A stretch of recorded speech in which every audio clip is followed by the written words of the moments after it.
अस्सलामुअलैकुम नाजरीन, अब्बास खोखर हाज़िर है एक नई वीडियो के साथ।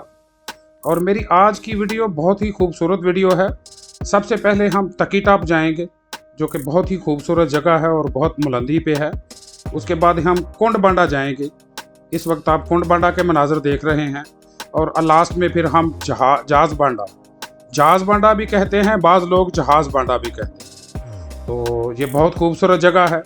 और आज का सफ़र यहाँ थाल से शुरू होगा और इस कच्चे और टूटे फूटे रास्ते पे हम सफ़र करते हुए तकी टाप जाएंगे। और तकी टाप के बाद फिर हम आगे घोड़ों का सफ़र है। घोड़ों पे हम आगे कुंड बांडा के रास्ते जहाज़ बांडा तक जाएंगे। तो ये रास्ता इस तरह का है कि अगर बारिश हो जाए तो इस तरह खड्डों में पानी खड़ा होता है। बेसिकली ये जीप का ट्रैक है। और ऐसा भी बिल्कुल नहीं है कि यहाँ कार नहीं जाती। अगर आप थल से तकी टाप के रास्ते कुंड बांडा जहाज़ बांडा जाना चाहते हैं तो कार जाती है, बशर्ते ये कि आपका ड्राइवर एक्सपर्ट होना चाहिए। ऐसा ना हो कि रास्ते में कोई पत्थर नीचे कार से टकरा के कोई ऐसी चीज़ तोड़ दे, क्योंकि इन इलाकों में लेटेस्ट मॉडल्स की कारों का कोई सामान वगैरह नहीं मिलता। तो परेशानी ये बनती है कि फिर पहले आपको पेशावर या इस्लामाबाद से जाके वो पुर्जे लाने पड़ते हैं। तो ये देखें, रास्ते बहुत छोटे हैं।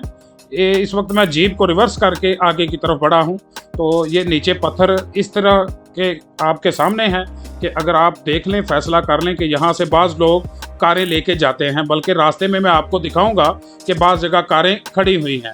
इसका मतलब है कि एक्सपर्ट ड्राइवर कार ले जा सकता है। तो आए हमारे साथ रहें। आज का सफ़र बहुत खूबसूरत है और इस तरह की वीडियो को स्किप करने की बजाय मुकम्मल वीडियोस देखा करें। कम से कम इस तरह से इंसान का जहन कोई 15-20 मिनट के लिए सुकून हासिल कर लेता है, क्योंकि ये कुदरती मनाज़र इंसान को लाशौरी में सुकून पहुंचाते हैं। और जो इन चीज़ों को पसंद नहीं करते वो बेशक स्किप कर दें। तो आए मेरे साथ। यहाँ देखें, जो ही हम आगे बढ़े हैं तो हम बुलंदी की तरफ जाना शुरू हो गए हैं। नीचे दरिया बहुत गहराई में बहता हुआ जा रहा है और ये साइड पे मैंने एरो के निशान से थोड़ा वाज़ह किया है ताकि आपको अंदाज़ा हो जाए कि रास्ता ये वाकई तंग है। मगर जो पहाड़ी इलाकों का सफ़र करते हैं उनके लिए ये बिल्कुल मुश्किल नहीं है। और यहाँ से हम आगे जूं बढ़ते हैं, जंगलात बढ़ते जाते हैं, हरियाली में इजाफा होता जाता है। नीचे खेत बहुत ज़्यादा सरसब्ज हैं और दरिया की गहराई की वजह से एक बहुत खूबसूरत मंजर बनना शुरू हो जाता है। तो रास्ता थोड़ा तंग है मगर साफ़ है। ये यहाँ से नीचे पार्किंग तक, ये देखें, यहाँ भी रास्ता बहुत तंग है। और इसका नुकसान ये है कि अगर दूसरी तरफ से कोई गाड़ी आ जाए और अगर दोनों ड्राइवर्स ने एक दूसरे को देखा नहीं या हॉर्न नहीं दिया तो फिर बैक करना अनजान ड्राइवर के लिए बहुत ख़तरनाक होता है, क्योंकि बाज़ दफ़ा कई फरलांग तक गाड़ी को रिवर्स लेके जाना पड़ता है। इसलिए कोशिश करें कि हर मोड़ पे हॉर्न दे दिया करें। इस वक्त हम नीचे जो पार्किंग है वहाँ तक आप कार ला सकते हैं। हम पार्किंग से आगे गुजर चुके हैं और तकी टाप के नीचे हैं। और नीचे एक पार्किंग है, वहाँ तक आप कार भी ला सकते हैं और वहाँ से आपको जीपें भी किराए पे मिल जाती हैं। उसके ज़रिए आप तकी टाप तक जा सकते हैं। और ये देख सकते हैं रास्ते में कई लोग यहाँ से पैदल चले जाते हैं, क्योंकि वो ज़्यादा से ज़्यादा 1.5 किलोमीटर की चढ़ाई है। और हमारे मैदानी इलाकों के लिए ये 1.5 किलोमीटर की मुसलसल चढ़ाई बहुत थका देने वाला अमल है। इसलिए बेहतर यही है कि आप बच्चों को या अपने साथ लेडीज़ को तंग करने के बजाय नीचे से जीप हायर कर लिया करें। तो ये रास्ता आपके सामने है, बहुत कच्चा और टूटा फूटा रास्ता है। देखें, जगह जगह पानी की गुजरगाहों की वजह से बाज़ जगहों पर तो ये लकड़ी के रास्ते बना के लोगों ने रास्ते को महफूज कर दिया है, मगर बाज़ जगह पे फिर बहुत ज़्यादा रास्ता की गड़बड़ है। और यहाँ भी इतनी ज़्यादा चढ़ाई थी कि मेरी यकीन माने जीप गर्म होना शुरू हो गई और मैंने अपने साथियों को नीचे उतार दिया कि ये थोड़ा सा चंद फरलांग का सफ़र आप ऊपर चढ़ें। तो ये चंद फरलांग के बाद जो इनकी हालत है उसके देखने के बाद आप अंदाज़ा लगा सकते हैं कि नीचे पार्किंग से तकी टाप तक पैदल आने का अंजाम क्या है। ये देखें, ये जुल्फ़कार अली का भी इस वक्त सांस फूला हुआ है, रंगत उसकी पीली पड़ गई है, क्योंकि यहाँ ऑक्सीजन की बहुत शदीद कमी है। ऐसा नहीं है कि जंगलात में ऑक्सीजन बहुत ज़्यादा होती है। ऑक्सीजन चूँकि एक भारी गैस है, इसलिए वो नीचे नशीबी इलाकों की तरफ सफ़र कर जाती है। इस वक्त हम तकी टाप पहुँच चुके हैं और हमारी बहुत जल्दी से यही कोशिश है कि शाम होने से पहले हम अपनी कुकिंग मुकम्मल कर लें, क्योंकि अंधेरे में यहाँ फिर बैटरी से एक बल्ब जला के काम करना थोड़ा मुश्किल हो जाता है। ये हमारा खैमा है, यहाँ हम रात गुजारेंगे तकी टाप पे। और तकी टाप ऐसी जगह है कि यहाँ रात को कोई मुकामी इंसान भी नहीं रहता और ये हम रात यहाँ गुजारेंगे। हमने अपना इंतज़ाम कर लिया है। ऊपर छापर लगा लिया है क्योंकि हल्की हल्की बूंदाबांदी और नीचे जब इनको मैंने उतारा था वहीं से शुरू हो गई थी। इस वक्त हम हांडी पका चुके हैं और रोटियां पकाई जा रही हैं। ये फजल अब्बास बड़े प्यार से चाहत से रोटियां पका रहा है। इसे मैंने बारहा कहा है कि कभी अपने बच्चों को भी इस तरह पका के खिला दिया करे। तो जुल्फ़कार अली भी अपने काम में मगन है, वो पेड़े कर रहा है। तो मैं पीछे से आपको दिखाता हूँ कि हमने अपने रात गुजारने के लिए यहाँ से ये चंद लोहे की चादरें हमें मिल गई, वो हमने साइड पे लगा दी सेफ्टी के तौर पे। तो छोटे मोटे जो जानवर होते हैं, न्योले वगैरह और लोमड़ियाँ वगैरह, वो खाने वाली चीज़ों की तरफ राग़िब होते हैं, तो इसलिए फिर उनसे थोड़ी बचत रहती है। तो ये देखें, इस वक्त हम रात यहाँ गुजार रहे थे तो ये लोग, इनको अंदाज़ा नहीं था, ये मुल्तान के भाई हैं, इनको अंदाज़ा नहीं था कि हमें किस वक्त तकी टाप की तरफ निकलना चाहिए, क्योंकि यहाँ तो रात को कुछ भी नहीं होता। तो हमें तो अंदाज़ा था, हम रात यहाँ गुजारने की नीयत से आए थे, हमारे पास सारा इंतज़ाम भी था। तो इनके पास ये छोटी छोटी जर्सियों के अलावा कोई चीज़ नहीं थी। तो अच्छा ये हो गया कि हमने आज यहाँ रात गुजारने का फ़ैसला किया, वरना इन लोगों के लिए बहुत मुश्किल पेश आनी थी। बदली कड़कना शुरू हो गई, बारिश होना शुरू हो गई और यहाँ इतनी ज़्यादा ठंड है कि हम आग जला के गुजारा कर रहे हैं। तो अगर ये यहाँ हम ना होते आज की रात तो इनका बहुत बुरा हालात हो जाने थे सर्दी और बारिश की वजह से। तो ये भी हमारे मिले हैं तो हमें भी खुशी हुई है, इनको भी बहुत ज़्यादा खुशी है। और तो इस वक्त हम मिलकर ये खुशी तकसीम कर रहे हैं एक दूसरे को, और यहाँ हम आग जलाकर एंजॉय कर रहे हैं। इसके बाद हम सुबह उठेंगे तो फिर यहाँ से घोड़े हायर करके हम अपना अगला सफ़र, जो कि कुंड बांडा के रास्ते जहाज़ बांडा की तरफ जाएगा, वहाँ जाएंगे। तो चलें, हमारे साथ रहें। ये मुल्तान के भाईजान हैं, यहाँ इनके साथ हमने एक रात इकट्ठी गुजारी, मिलके खाना खाया, अपने बिस्तर भी शेयर किए, अपना खैमा भी शेयर किया, और इस तरह हमारा एक दोस्ताना बन गया।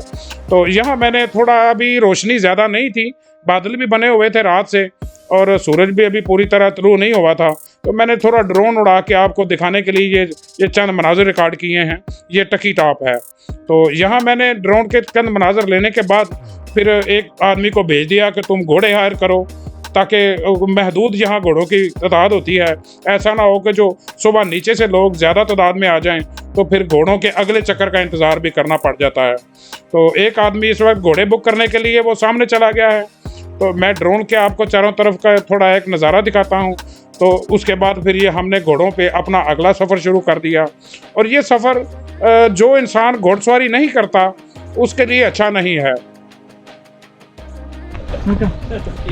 लो जी, ये घोड़ा जहाँ से गुजर रहा है ना, ये देखें कि ये मेरे पीछे वालों के सांस इस पर अटके हुए हैं। यकीन करें, रुके हुए हैं। नजर से बहुत ही खतरनाक और डेंजरस जगह है जहाँ से ये घोड़े का सफर।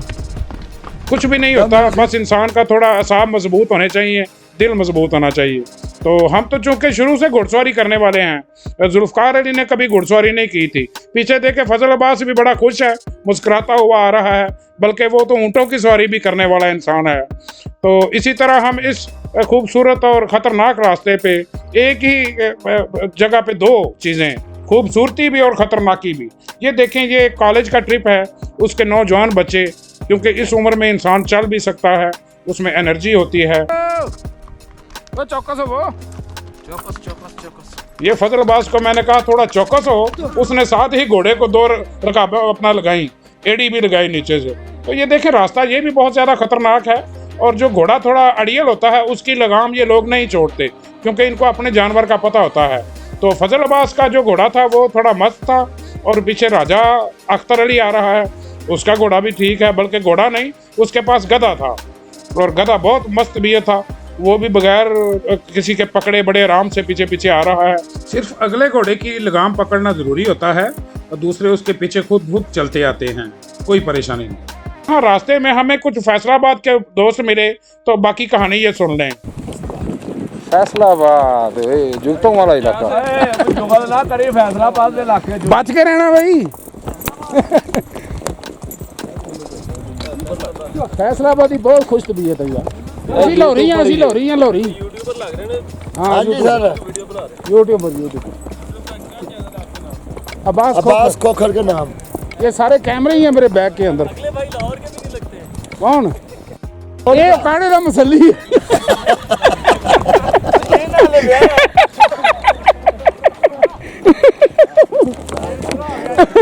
पूरा हो गया, जोड़ पूरा हो गया।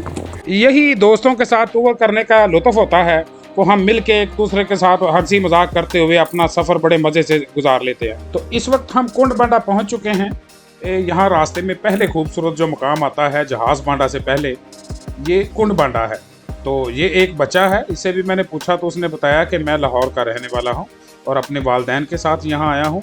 इसके पापा वो सामने पीछे नमाज़ पढ़ रहे हैं इस वक्त। तो मैं आपको कुछ मनाजर दिखाता हूँ कुंड बांडा के। कुंड बांडा वाकई बहुत खूबसूरत जगह है, क्योंकि ये बहुत ज़्यादा बुलंदी पे है। वो सामने नज़र आने वाले पहाड़ों से आप अंदाज़ा लगा सकते हैं कि हम उन पहाड़ों से ज़्यादा बुलंदी पे इस वक्त पहुंच चुके हैं। तो यहाँ बहुत ज़्यादा खूबसूरत मुकामी फूल हैं जो 3 मौसमों में मुख्तलिफ रंग होते हैं। अगर आप फरवरी मार्च में आए तो ये सारे गुलाबी फूल होते हैं यहाँ पे। उसके बाद फिर एक सीज़न में सफ़ेद फूल होते हैं, और इस वक्त ये अगस्त का महीना है। यहाँ सारे हर तरफ आपको पीले रंग के फूल नज़र आते हैं। तो ये फैसलाबाद के ही दोस्त हैं जो हमारे साथ साथ ही तकरीबन चलते हुए यहाँ पहुँच गए हैं। हम घोड़ों पे थोड़ी देर पहले यहाँ पहुँच गए हैं, ये 2 मिनट बाद में आए हैं। तो यहाँ कुछ और भी दोस्त हैं जो लाहौर से आके बैठे हुए हैं, रास्ते में थोड़ा रेस्ट कर रहे हैं।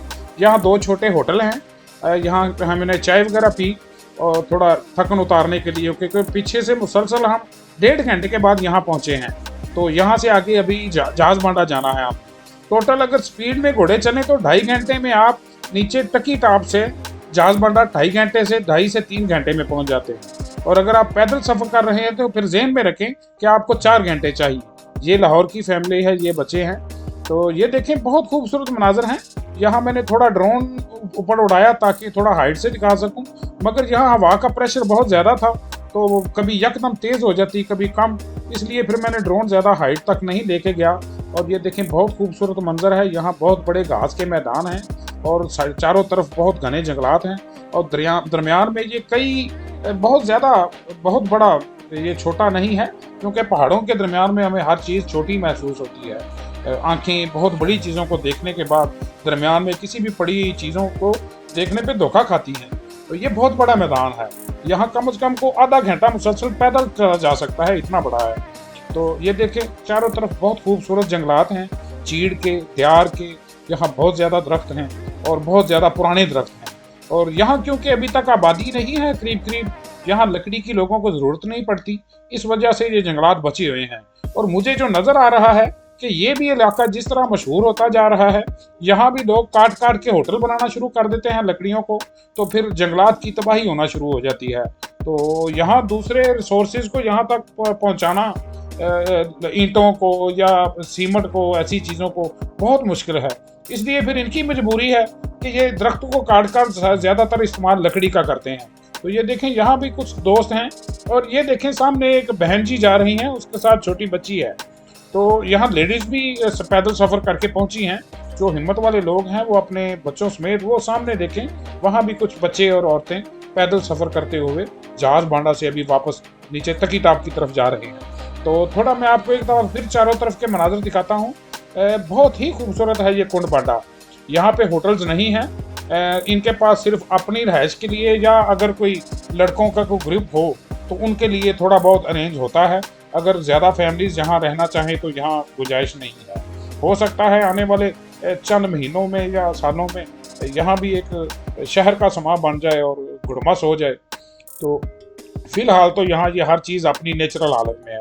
तो ताकि नाज़रीन, यहाँ भी मेरे पीछे इस वक्त देख रहे हैं कि 2 दोस्त जो पैदल सफ़र करते हुए यहाँ तक पहुँचे हैं, और ये यहाँ रुके बगैर सीधे आगे जा रहे हैं ताकि टाइम ज़ाया ना हो और हम रोशनी में जहाज़ बांडा पहुँच जाएं।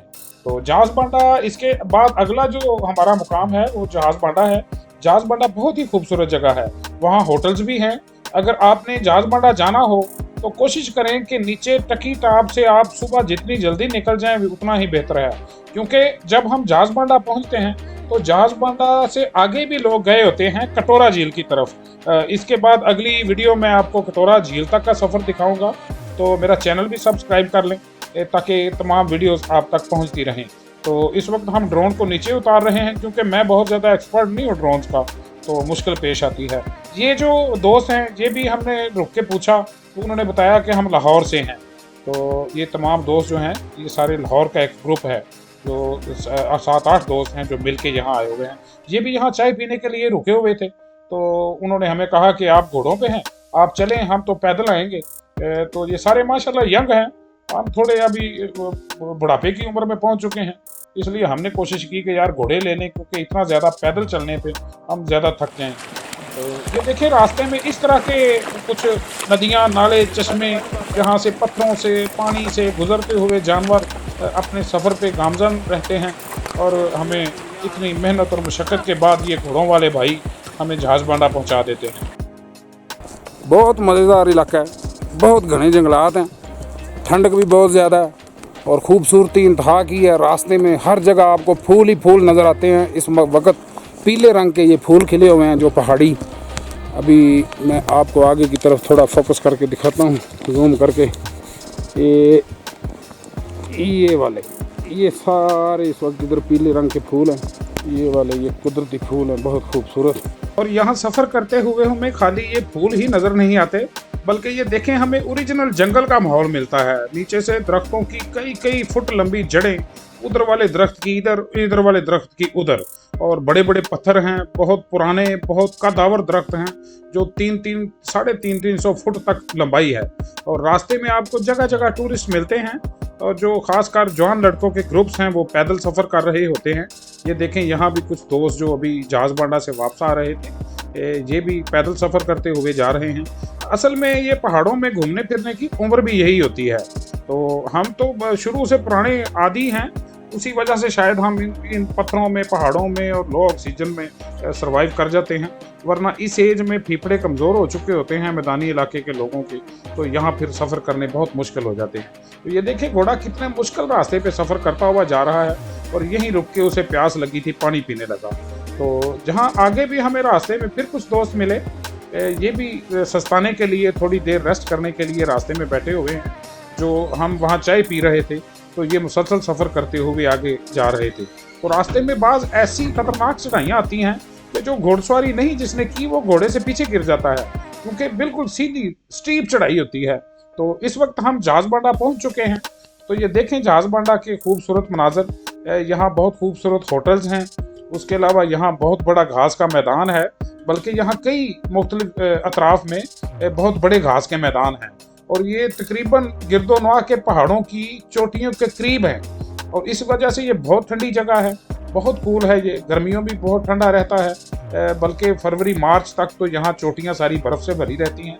और इस वक्त चूँकि अगस्त का महीना है और बर्फ़ जो है वो आगे 2 माह बाद नई बर्फ़बारी शुरू होने वाली है, इसलिए अब पुरानी बर्फ़ तकरीबन यहाँ से मेल्ट हो चुकी है। और थोड़ा दूर मैं आपको दिखाऊंगा कि थोड़ी यहाँ से जो दूर और ज़्यादा हाइट वाली चोटियाँ हैं वहाँ सारा साल बर्फ़ रहती है।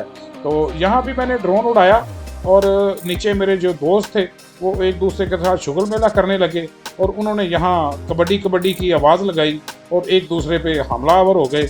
उसके बाद कबड्डी शुरू हो गई। तो ये एक यादगार कबड्डी है जो जहाज़ बांडा में खेली गई।